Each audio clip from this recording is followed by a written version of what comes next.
मध्य प्रदेश में जहां एक ओर शिवराज के लिए नए मंत्रिमंडल का गठन बड़ी चुनौती नजर आ रहा है, तो वहीं बीजेपी के कई नेताओं के साथ साथ सिंधिया खेमे में रूठने के आसार बन रहे हैं। तो वहीं सिंधिया को घेरने के लिए कांग्रेस भी जोर आजमाइश करने में जुटी हुई है। तो अब सिंधिया को चुनौती देने के लिए क्या है कांग्रेस की नई रणनीति, इस रिपोर्ट में देखिए।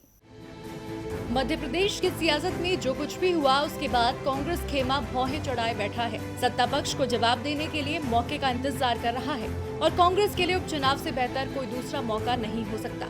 वहीं दूसरी ओर बीजेपी भी जानती है कि पार्टी में सब कुछ ठीक ठाक रहे, इसके लिए मंत्रिमंडल गठन के दौरान उसे सोच समझकर फैसले लेने होंगे। सिंधिया खेमे को खुश रखना होगा, साथ ही अपने नेताओं की नाराजगी से बचने के लिए उनके हितों के बारे में सोचना होगा।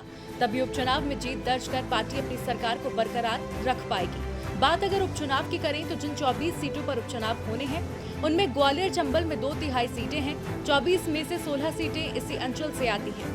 लिहाजा यहाँ बीजेपी और कांग्रेस दोनों ही ज्यादा से ज्यादा सीटें जीतने के लिए रणनीति बना रही हैं।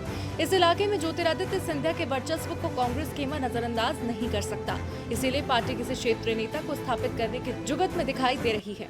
विधानसभा में भी कांग्रेस के पास नेता प्रतिपक्ष का पद है, जिसे कांग्रेस ग्वालियर चंबल संभाग के नेता को सौंपकर उपचुनाव में उतार सकती है। इसमें डॉक्टर गोविंद सिंह का नाम सबसे आगे है। गोविंद सिंह भिंड की लहार विधानसभा सीट से लगातार 7 बार चुनाव जीत चुके हैं।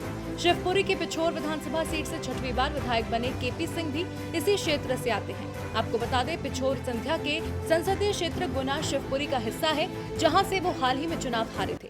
केपी सिंह की एकमात्र ऐसी विधानसभा सीट थी जहां से सिंधिया को बढ़त मिली थी। दरअसल सिंधिया जब कांग्रेस में थे, डॉक्टर गोविंद सिंह और केपी सिंह को अपने विरोधी मानते रहे, क्योंकि कहीं ना कहीं दोनों नेताओं की दिग्विजय सिंह से नजदीकी रहे। ऐसे में अब देखना होगा कि ये नेता सिंधिया को कितनी चुनौती दे पाते हैं। अगर कांग्रेस अपनी इस रणनीति में कामयाब रहकर ग्वालियर चंबल में फतेह हासिल करती है तो बीजेपी सरकार की राह मुश्किल हो जाएगी। टीवी लाइव की रिपोर्ट।